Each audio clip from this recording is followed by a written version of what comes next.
जे आपले व्हिडिओ नेहमी बघतात त्यांचे मेसेज आले होते की कास बामनोली या विषयावर व्हिडिओ बनवा. पण माझी कास विषयी व्हिडिओ बनवलेली आहे आणि ती अपलोड आहे. तुम्ही ती यूट्यूबवर जाऊन बघू शकता. बामनोलीसाठी आपण खूप वेळ घेतला आहे, पण आज बामनोली आपण एक्सप्लोर करणार आहोत. बामनोली हे सातारा शहरापासून अगदी टोकाच्या अंतरावर आहे. कोयना धरणाच्या बॅकवॉटरमुळे शिवसागर जलाशय तयार झालेला आहे. त्या जलाशयाच्या अगदी किनाऱ्यावर हे गाव आहे. गाव जरी छोटं असलं तरी पर्यटनाने सर्व गुण संपन्न आहे. भैरवनाथाचं मंदिर आहे, मठ आहे. वासोटा किल्ल्याला जायला या बामनोलीतूनच रोड आहे.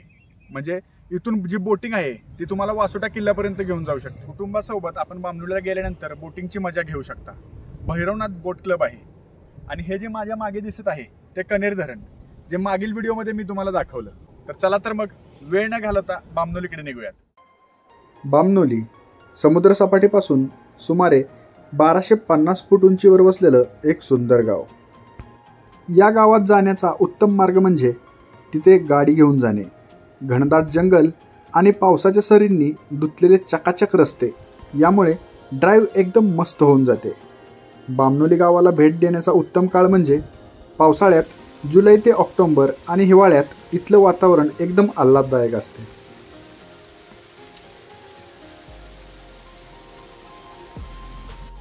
या वाटेवरून जाताना रस्त्याच्या बाजूला अशा विविध रंगांची फुले सप्टेंबर महिन्याच्या सुरुवातीला आपल्याला दिसून येतात. घाट चढून आल्यानंतर आपल्याला ही कमान लागते. इथून सरळ पुढे आपल्याला जायचे आहे.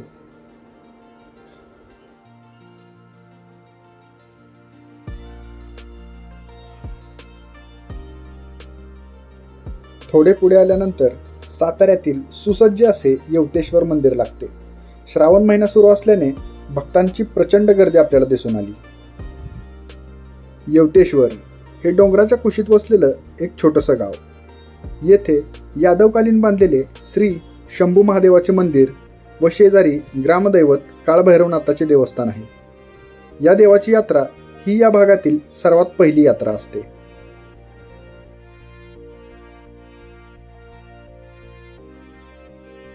हा भाग थोडासा असा जंगल भाग आहे, म्हणजे अशी घनदाट झाड आहे तिकडे. त्याच्यामुळं बिबट्या, सांबर यांचा वावर भरपूर प्रमाणात इथे आहे.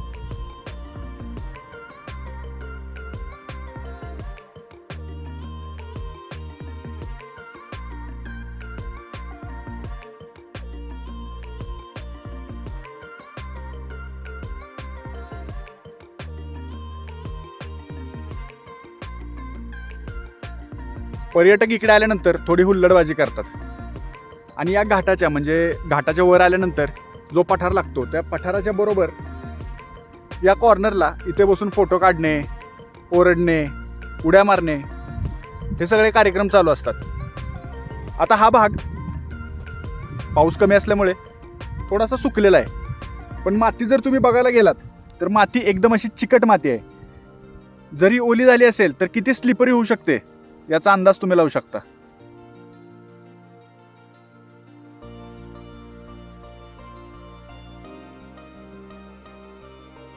जसं जसं आपण कासकडे जातो म्हणजे कासपासून बामनोली या रोडने जातो तर इथे सह्याद्री व्याघ्र राखीव परिसर सुरू होतो. त्याचा हा फलक आहे इथे, जो मी तुम्हाला दाखवतो. तर मित्रांनो, इथून सुरू होतो बामनोली मुनावळे निसर्ग पर्यटन झोन, सह्याद्री व्याघ्र राखीव. इकडे नेमके काय काय गोष्टी तुम्हाला करता येतील त्या थोडक्यात इथे लिहिलेल्या आहेत. ट्रेकिंग करता येते, बोटिंग, जंगल safari, waterfall, wildlife photography हे सर्व तुम्हाला इथे करता येईल.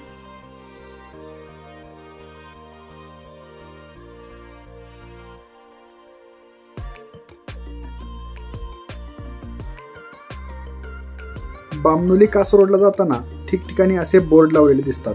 एक जबाबदार पर्यटक म्हणून याची दखल घेणे आपल्याला गरजेचे आहे.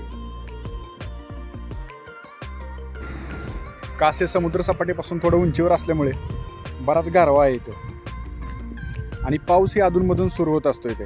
तर बघू शकता इथून पुढे पाऊस आहे आणि माझ्या मागे पूर्ण रस्ता असा कोरडा आहे.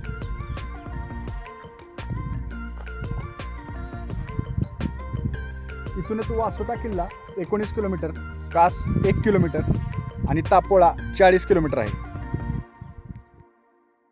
डोंगर भागातून आलेले पावसाचे पाणी असे ठिकठिकाणी बंधारे तयार करून अडवले होते.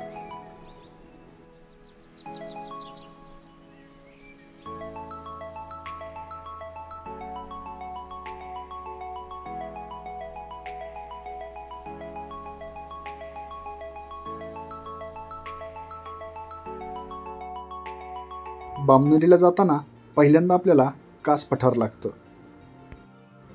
फुलं येण्याचा हंगाम नुकताच सुरू झाला होता व पांढऱ्या रंगाची फुलं आपल्या नजरेस पडत होती. आणि बरेच पर्यटक येथे येऊन याचा आनंद घेत आहेत. तुम्ही येणार असाल तर समोर बुकिंग ऑफिस आहे, इथे प्रवेश शुल्क आहे, ते घेऊन तुम्ही आत बघण्यासाठी जाऊ शकता. तिकीट घेतल्यानंतर या समोरील गेटमधून फुले बघण्यासाठी पर्यटकांना आत सोडले जाते.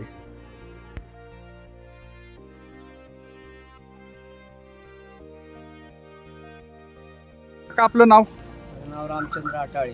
बर, आता इथे आपण काय काम करता? आता मी सिक्युरिटीचं काम करतो. बर, इथे प्रवेश शुल्क किती आहे प्रति व्यक्ती? प्रति व्यक्ती 50 रुपये आता सध्या. 50 रुपये. आणि फुलांचा हंगाम सुरू झालेला आहे का? फुलांचा हंगाम अजून पूर्ण हंगाम चालू झालेला नाही. बर, आता फक्त हे चवर, रान, हळद एवढीच फुलं आलेले आहेत. आता बीचमध्ये थोडी थोडी फुलं, अशी बारीक छोटी छोटी फुलं यायला चालू झाली. बर, आपला पूर्ण हंगाम 1 सप्टेंबर नंतर चालू होतो. बर. मग आता जी आतमध्ये पांढरी फुलं दिसतात ती कोणत्या प्रकारची आहेत? काय ती जंगली हळद किंवा चवर, आम्ही लोक चवर बोलतो त्याला. बर, मग याचा वापर दैनंदिन जीवनात होतो का? नाही, ते फक्त बघण्यापुरतीच आहे. ओके. कुठलं यूज होत नाही आणि कुठं वापर केला जातो. बर, मग आता जे पर्यटक बघण्यासाठी येतील त्यांच्यासाठी तुम्ही काय सांगाल की नेमका कोणता हंगाम त्यांना योग्य आहे बघण्यासाठी? सप्टेंबर. हो. आम्ही पहिलेच आतमध्ये तिकीट काढायच्या अगोदरच सांगतो की बाबा हे फुलं एवढीच आहे, असं आहे, तुम्हाला बघायचं ते बघू शकता, नाही तर परत जाऊ शकता, तसं काही नाही. चालेल, धन्यवाद. पांढऱ्या व निळ्या रंगाव्यतिरिक्त अशी फुले काही येथे आली नव्हती. तरी पण इथला नजारा काही वेगळाच होता.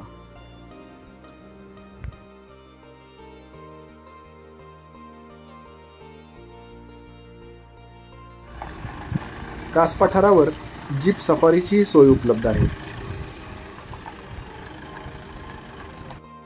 या पठारावरून सरळ पुढे आल्यानंतर आपल्याला लागतो तो कास तलाव. साताऱ्यासह 15 गावांना पाणी पुरवठा करणारा हाच तो कास तलाव.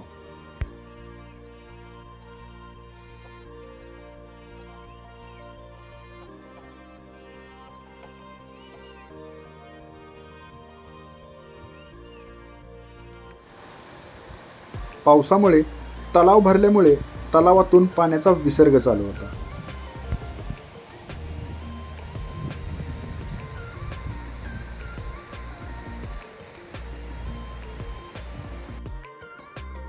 इथे पर्यटक थांबत असल्यामुळे गावकऱ्यांनी छोटे छोटे स्टॉल इथे लावल्याचे दिसून आले.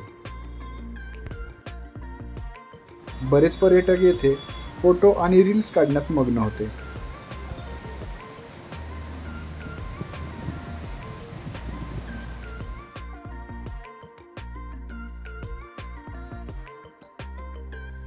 इथे मला माझ्या लहान भावात लपलेला शाहरुख खान दिसून आला.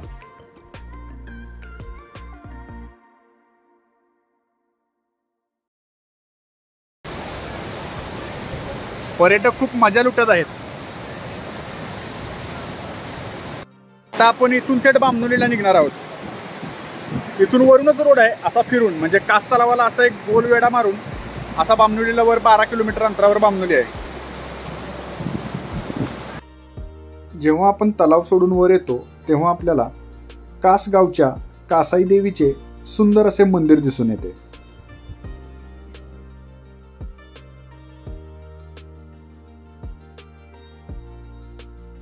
बामणोलीच्या 7 किलोमीटर अलीकडे असे घनदाट जंगल दिसून येते. इथे बऱ्याच पक्ष्यांचे आवाज कानावर येत होते.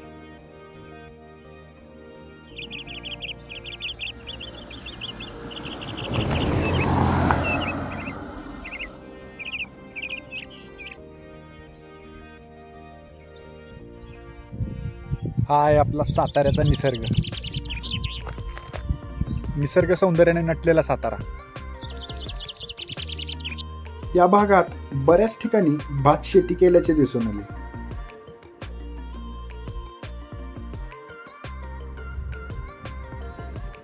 आता आपण येऊन पोचलो ते थेट बामनोली.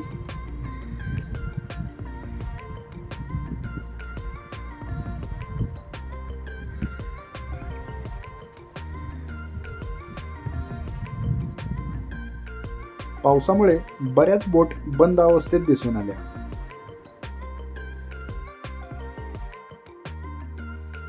कुटुंबासोबत वेळ घालवण्यासाठी तुम्ही जर इथे येणार असाल तर अतिशय उत्तम पर्याय आहे. आणि जेवणाची आणि नाश्त्याची भरपूर असे रिसॉर्ट इथे उपलब्ध आहेत. बघू शकता फॅमिली येत आहेत. वासोटा किल्ला बघण्यासाठी जाणार असाल तर पहिल्यांदा तुम्हाला बामनोलीत यावं लागतं. आणि बामनोलीत आल्यानंतर समोरच भैरवनाथ बोट क्लबचं ऑफिस आहे. तिथून तुम्हाला एक बोट अरेंज करावी लागते आणि ती बोट सरळ तुम्हाला या जलाशयातून डायरेक्ट वासोटा बघण्यासाठी घेऊन जाते.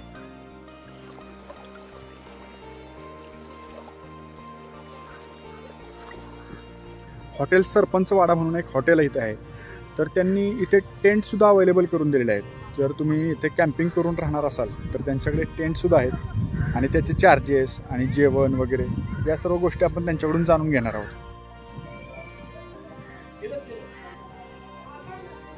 नमस्कार दादा, आपलं नाव? माझं नाव अभि सांगपाळ. बरं. आणि हॉटेल सरपंचवाडा आपलंच आहे? हॉटेल सरपंचवाड्याचं मी ओनर आहे. बरं. तर इथे असणाऱ्या फॅसिलिटीजबद्दल आम्हाला सांगा ना, म्हणजे योग्य वेळ कोणती वासोट्याला जायची आणि तुम्ही कोणकोणत्या फॅसिलिटीज पर्यटकांना उपलब्ध करून देणार? सर तसंच आपण कॅम्पिंगचं वासोट्याचं वगैरे पण करतो आणि मार्केटमध्ये आपलं नाव आहे. तसंच आपल्या हॉटेलला सांगायचं म्हणलं की 30 वर्ष एक झालेले आहेत आपल्या हॉटेलसाठी. आणि आपण तसंच आमच्याकडे आल्यावर तुम्हाला बामनोलीमध्ये बोटिंग भेटेल, कॅम्पिंग भेटेल, सगळ्या अशा सुविधा आहेत बेसिक वगैरे. आणि तसं म्हणलं तर मोठ्या मोठ्या सुविधा म्हणलं तर आपल्याकडे डेस्टिनेशन वेडिंग पण करता गावतं. जर समजा आता सीझन आता कासपाट्याचं सुरू होईल, नंतर कासपाट्याचं सीझन होऊन गेल्यानंतर आमच्याकडं पर्यटक भरपूर येतात. आणि त्याच्यानंतर ऑक्टोबर एंडिंगपासून आपल्याकडं वासोट्याचं पर्यटक येतात आणि ते बुकिंग आपल्याकडे असतं सगळं. मग त्याच्यामध्ये आम्ही तुम्हाला पॅकेजेस प्रोव्हाइड करतो. त्याच्यामध्ये आमच्याकडं 1200 पर पर्सनचे पॅकेज अवेलेबल आहेत. तुम्ही येणार असाल तर तुम्हाला 1 दिवसाचा स्टे असतो कॅम्पिंगचा. संध्याकाळी व्हेज नॉनव्हेजचं जेवण असतं, कॅम्पफायर असतं, कराओके वगैरे असतं. आणि दुसऱ्या दिवशी सकाळी नाश्ता असतो, बोटीचं तिकीट, गाईड, फॉरेस्टचं तिकीट आणि संपूर्ण ट्रेकिंग करून आल्यानंतर चाय नाश्ता, असं इन्क्लुडिंग सगळे पॅकेजेस असते 1200चे. आता हे झालं पर्यटकांसाठी, म्हणजे जे ट्रेकिंग वगैरेसाठी येतात त्यांच्यासाठी. पण फॅमिली जर येत असेल त्यांच्यासाठी स्टेसाठी काय उपलब्ध आहे ते? तसं सरपंचवाडा आपल्याला लॉजिंगचं पण आहे आणि लेकला हॉटेल पण आहेत, आपले रिसॉर्ट आहेत. त्यामुळं कसं होतं फॅमिलीसाठी भरपूर सेफली आहे. आणि इथं CCTV कॅमेरा वगैरे सगळे असे अवेलेबल आहेत, जेणेकरून एक फॅमिलीला एक सेफ्टी फील होईल असं सगळं वातावरण आहे, एन्व्हायरमेंट आहे.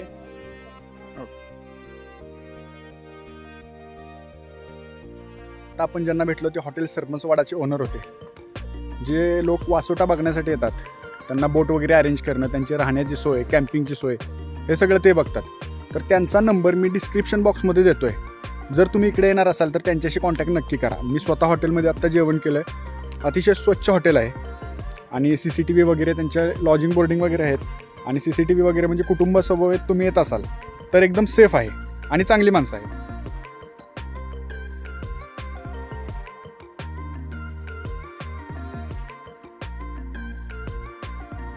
जेव्हा तुम्ही इथे येणार तेव्हा बामनोलीमध्ये लावलेला हा सुंदर फलक तुमचं लक्ष वेधून घेईल.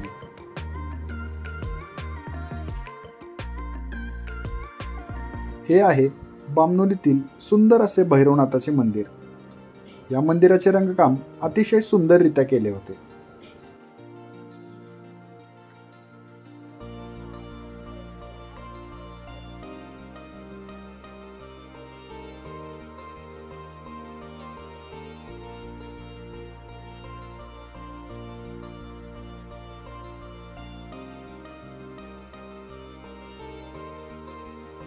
मंदिराच्या आतील रचना काहीशी अशा प्रकारे होती.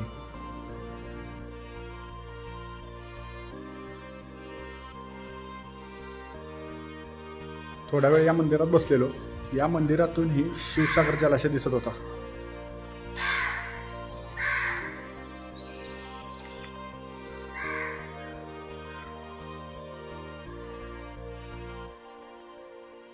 पर्यटक नेहमी काय करतात, कासला पूल आल्यानंतर कासला येतात, कासला खूप गर्दी करतात व तिथून परत निघून जातात. पण तसं करू नका. बामणोली हे कासपासून फक्त अवघ्या 12 किलोमीटर अंतरावर आहे आणि तुम्ही जेव्हा कासला याल, फुलं बघाल, एन्जॉय कराल, त्यानंतर 12 किलोमीटर बामणोलीला या. कारण कासला जेवढी घनदाट झाडी आहे त्याच्यापेक्षा कितीतरी पटीने या बामणोली रोडला झाडी बघा.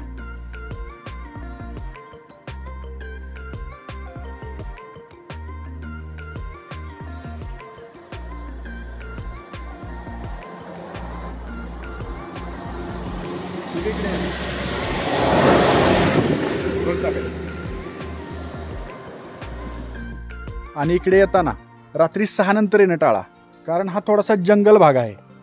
त्यामुळं प्राणी वगैरे पाण्याच्या शोधात रस्त्यावर येण्याची दाट शक्यता आहे आणि इथले गावकरी असं म्हणत होते की रस्त्यावर रात्रीचे प्राणी दिसतात. बामणोलीतील निसर्ग सौंदर्य डोळ्यात साठवून मी परतीच्या प्रवासाला निघालो.